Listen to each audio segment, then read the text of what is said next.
Assalamualaikum warahmatullahi wabarakatuh. Bertemu lagi di channel Bapak Nur Ghazali Malik Channel. Sekarang Pak Malik akan melanjutkan mengenai struktur dan kaidah kebahasaan dalam pelajaran bahasa Indonesia. Anak-anakku sekalian, pada pembelajaran hari ini ada beberapa poin penting yang harus Bapak sampaikan. Di antaranya adalah mengenai struktur dari teks deskripsi dan kaidah kebahasaan yang ada di dalam teks deskripsi. Yang pertama, menelaah struktur dan kaidah kebahasaan di dalam teks deskripsi.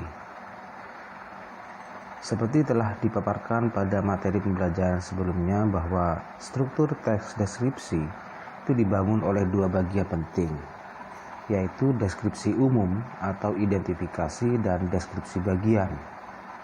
Di dalam deskripsi umum terdapat pada bagian awal sebagai pembuka yang berisi gambaran atau berisi deskripsi terhadap sebuah objek.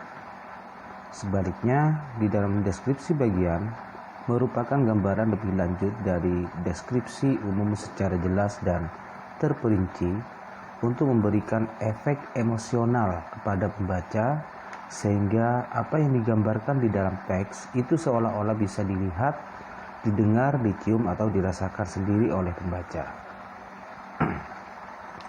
Selain itu, kualitas sebuah teks deskripsi juga bisa ditelaah berdasarkan kaidah kebahasaan yang digunakan.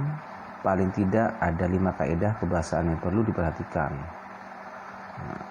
Sebelum menginjak pada poin pertama mengenai struktur deskripsi,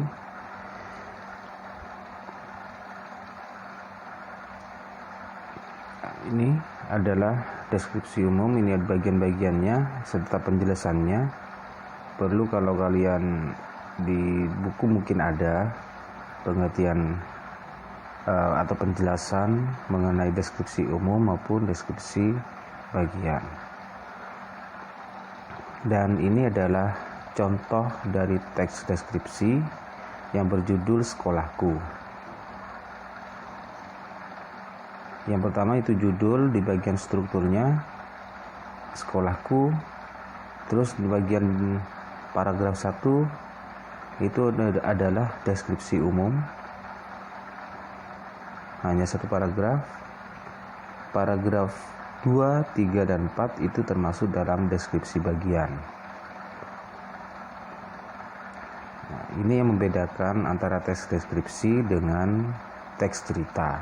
Jelas beda, tetapi tidak menapik ada beberapa siswa yang salah ketika Pak Malik memberikan tugas mencari atau membuat sebuah contoh teks deskripsi yang seolah-olah teks deskripsinya itu sama dengan teks cerita.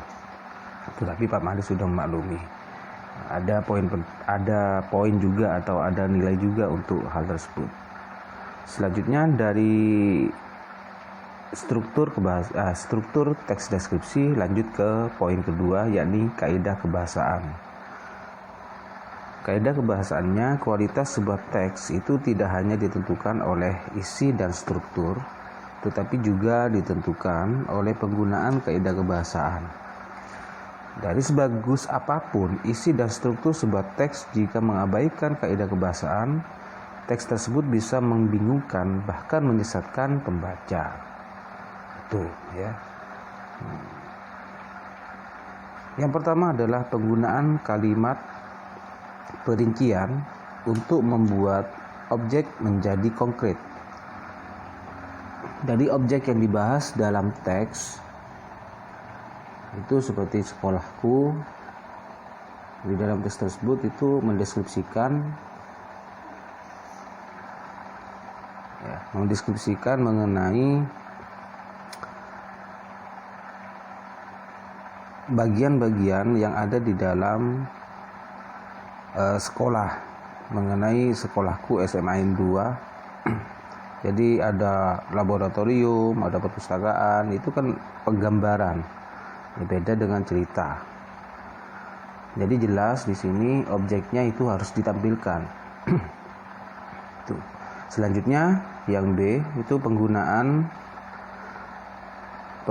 kalimat menggunakan cerapan panca indera.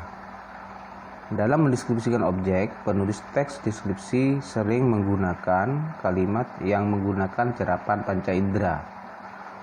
Contoh seperti judul teks deskripsi Bukit Berbunga di Desa Batu Ampar. Jadi cerapan panca inderanya itu seolah-olah melihat. Terus contoh judul keindahan semakin nyata saat semua bunga mekar bersemi menyelimuti seluruh bukit. Itu cerapan panca inderanya juga melihat. Di dalam kalimat sepanjang mata memandang hanya ada hamparan bunga berwarna-warni. Cerapan panca inderanya juga melihat. Harum wangi bunga yang terbawa angin sudah terasa jauh sebelum memasuki kawasan Bukit Indah itu. Jadi cerapan yang digunakan oleh penulis adalah cerapan penciuman atau seolah-olah mencium. Kalimat yang lain, biasanya kue bolu bertekstur lembut dan lumer ketika dimakan. Itu seolah-olah merasakan, jadi menggunakan indera pengecap atau mulut dan lidah. Selanjutnya bagian C adalah penggunaan kata berimbuhan. Penggunaan kata berimbuhan ini biasanya imbuhan bunyi bahasa yang ditambahkan pada sebuah kata di awal, di akhir, di tengah, atau gabungan antara ketiganya untuk membentuk kata baru. Jadi imbuhan digolongkan berdasarkan posisi penambahannya sebagai berikut. Contohnya awalan awalan di, awalan ke, ter, pe, per, se, dan ber. Itu awalan. Menulis, kata dasar kan dari tulis. Jadi dapat awalan menjadi menulis. Sisipan, ada sisipan R, ada sisipan L, M, dan in. Akhiran, kan, an, i, nyaman, wan, dan wati. Konfiks itu adalah awalan dan akhiran. Konfiks pean. Pendengaran, itu kan termasuk konfiks. Kata dasar dengar, jadi pendengaran. Pean, ada konfiks kean, konfiks dikan, dan memperkan. Selanjutnya adalah penggunaan kata yang bersinonim. Sinonim adalah suatu kata yang memiliki bentuk berbeda, tetapi memiliki satu makna atau pengertian sama ataupun mirip. Seperti kata pemandangan, sinonimnya adalah panorama. Contoh lain, melihat, sinonimnya adalah menyaksikan. Elok, sinonimnya adalah indah. Selanjutnya adalah penggunaan kata depan.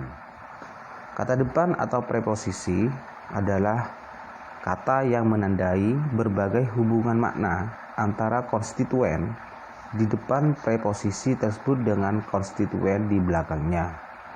Dalam frase pergi ke pasar, misalnya, preposisi ke menyatakan hubungan makna arah antara pergi dan pasar. Jika ditinjau dari segi bentuknya, preposisi ada dua macam, yaitu preposisi tunggal dan preposisi majemuk. Dalam teks deskripsi sering digunakan preposisi tunggal, yaitu preposisi di, ke, dari, dan pada. Selanjutnya, penggunaan kata khusus dalam teks deskripsi. Salah satu jenis golongan kata dalam bahasa Indonesia adalah kata umum dan kata khusus. Dari kata umum adalah kata yang memiliki ruang lingkup luas dan masih dapat diperinci ataupun dijabarkan lebih jauh lagi. Sementara itu, kata khusus adalah kata yang memiliki ruang lingkup kecil dan terbatas. Kata-kata yang termasuk dalam kata umum disebut dengan hipernim. Kata-kata yang termasuk dalam kata khusus disebut dengan hiponim. Tuh, seperti kata indah. Indah itu dalam kata khususnya adalah elok, bisa molek, cantik, menawan, menakjubkan, mempesona. Melihat, menonton, menyaksikan, memandang, mengamati maupun memperhatikan. Kata umum mendatangi ya, kata khususnya adalah mampir, singgah, dan berkunjung. Selanjutnya adalah penggunaan huruf kapital dalam teks deskripsi. Penggunaan huruf kapital dalam teks deskripsi itu digunakan sebagai huruf pertama unsur nama orang. Nama orang itu kalau namanya Sultan Hasanuddin contoh, S-nya huruf besar, H-nya juga huruf besar. Haji Agus Salim, Hajinya H-nya itu huruf besar, Agus A-nya huruf besar, Salim S-nya juga huruf besar. Serta huruf pertama nama bangsa seperti suku Melayu, suku Dayak maupun kata bangsa Indonesia. I-nya juga huruf besar atau huruf kapital. Selanjutnya adalah huruf pertama nama tahun, bulan Agustus atau bulan dan hari itu biasanya menggunakan huruf kapital. Ini dasar kalian menulis ya. Biasanya pada saat kalian masih sekolah dasar, kalian sudah diajari ketika awalan atau awal menulis juga harus menggunakan huruf besar. Ini aturan-aturan menulis. Tidak serta-merta kalian menulis, tetapi ada aturan atau kaidah di dalamnya. Selanjutnya adalah penggunaan pilihan kata bervariasi dalam satu medan makna. Apa maksudnya? Dari kata-kata yang masih berada dalam satu medan makna dapat digunakan dalam teks deskripsi. Dari fungsi penggunaan kata-kata ini untuk menambah variasi kata saja. Dengan demikian, pembaca tidak bosan dengan isi teks deskripsi. Jadi medan makna adalah seperangkat unsur leksikal yang maknanya saling berhubungan karena menggambarkan bagian bidang kebudayaan ataupun realitas dalam alam semesta. Kata-kata tersebut misalnya nama-nama warna, perabot rumah tangga, ataupun nama-nama perkerabatan. Selanjutnya adalah penggunaan kata istilah. Penggunaan dalam kata istilah adalah kata atau gabungan kata yang dengan cermat mengungkapkan makna ataupun konsep proses keadaan atau sifat khusus dalam bidang tertentu. Seperti istilah bidang sastra. Ada kata biografi, ada mimik, ada ekspresi, intonasi, generalisasi maupun kritik. Itu dalam bidang istilah bidang sastra. Selanjutnya adalah istilah bidang seni. Ada kata ekspresi, estetis, improvisasi gerak, gaya, desain, ataupun diatonis. Ini istilah-istilah dalam bidang seni. Selanjutnya adalah istilah bidang budaya. Ada kata pesta rakyat, inkulturasi, sinkratisme, maupun alkulturasi atau perpaduan budaya. Selanjutnya pada poin J, penggunaan tanda baca. Tanda-tanda baca yang kalian pahami pasti tidak asing dengan tanda titik. Ya kan? Tanda titik fungsinya adalah menandai akhir dari sebuah kalimat berita. Untuk menuliskan singkatan, nama dan gelar serta menuliskan angka-angka. Selanjutnya adalah tanda koma. Itu termasuk juga tanda baca. Tanda koma fungsinya adalah memisahkan anak kalimat ataupun unsur-unsur yang disebutkan dalam kalimat. Tanda seru. Apa fungsi tanda seru? Itu berupa seruan ataupun perintah yang menggambarkan kesungguhan, ketidakpercayaan atau emosi yang kuat. Jadi kalau dalam satu kalimat itu ada tanda seru, itu ungkapan atau pernyataannya berupa seruan ataupun perintah. Dan yang terakhir adalah penggunaan tanda baca, tanda tanya. Fungsinya juga mengakhiri kalimat tanya. Kalau kalian membuat kalimat yang berisi mengenai tanya ya, kalimat tanya itu harus ditandai dengan tanda tanya. Selanjutnya adalah poin K, penggunaan kata baku. Kata baku adalah kata-kata yang standar sesuai dengan aturan kebahasaan yang berlaku. Kata baku dalam bahasa Indonesia itu berpedoman pada Kamus Besar Bahasa Indonesia atau KBBI dan pedoman umum pembentukan istilah. Contoh, kata baku atlet. Kalau tidak baku, atlet. Ini sering ditemui ketika anak-anak itu atau siswa membuat teks, ada penggunaan kata-kata yang terdapat kata-kata yang tidak baku di dalam teks, seperti kata atlet, azas, disel, ekspor, dan hafal. Hafal itu termasuk tidak baku, ekspor tidak baku, disel itu tidak baku, azas ya, tidak baku. Sedangkan yang baku adalah asas, disel, ekspor, dan hafal, bukan hafal. Kalau hafal itu adalah tidak baku. Selanjutnya penggunaan konjungsi. Apa sih konjungsi? Konjungsi adalah kata ataupun ungkapan yang menghubungkan dua satuan bahasa yang sederajat. Kata dengan kata, frasa dengan frasa, klausa dengan klausa, serta kalimat dengan kalimat. Contohnya, dan, atau, tetapi, karena, dan sehingga. Jadi ini penggunaan konjungsi ini sebagai penghubung antara kalimat pertama dengan yang kedua. Dan yang terakhir adalah penggunaan rujukan kata. Penggunaan rujukan kata, keterangan lanjutan mengenai sebuah topik. Selanjutnya, menyajikan teks deskripsi dalam bentuk lisan dan tulisan.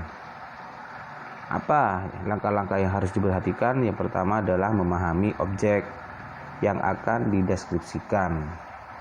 Jadi dipahami dulu ya, dipahami objek apa yang akan diceritakan atau digambarkan di dalam teks, baru bisa membuat. Yang kedua, menghindari penggunaan kata atau kalimat yang kasar. Yang ketiga, menghindari kata atau kalimat yang bersifat subjektif. Yang keempat, menghindari kata-kata yang mengandung sara. Apa sara? Suku, agama, dan ras. Menggunakan kalimat sopan, menyampaikan deskripsi objek secara runtut. Itu ya. Dan langkah-langkah menyusun teks deskripsi berdasarkan data, gagasan, dan kesan terhadap objek. Yang pertama adalah menentukan topik. Yang kedua, menentukan tujuan penulisan. Yang ketiga, mengumpulkan informasi ataupun bahan. Yang keempat, membuat kerangka tulisan. Dan yang kelima adalah mengembangkan kerangka karangan. Jadi ini adalah langkah-langkah dalam penyusunan teks deskripsi yang harus kalian pahami. Jadi ketika kalian membuat sebuah topik, itu harus dipahami dulu ya, deskripsinya, apa objek yang akan disusun. Tuh ya. Sampai di sini pembelajaran pada hari ini. Tetap semangat, tetap belajar agar apa yang kalian cita-citakan bisa tercapai. Sekian dari Bapak. Wassalamualaikum warahmatullahi wabarakatuh.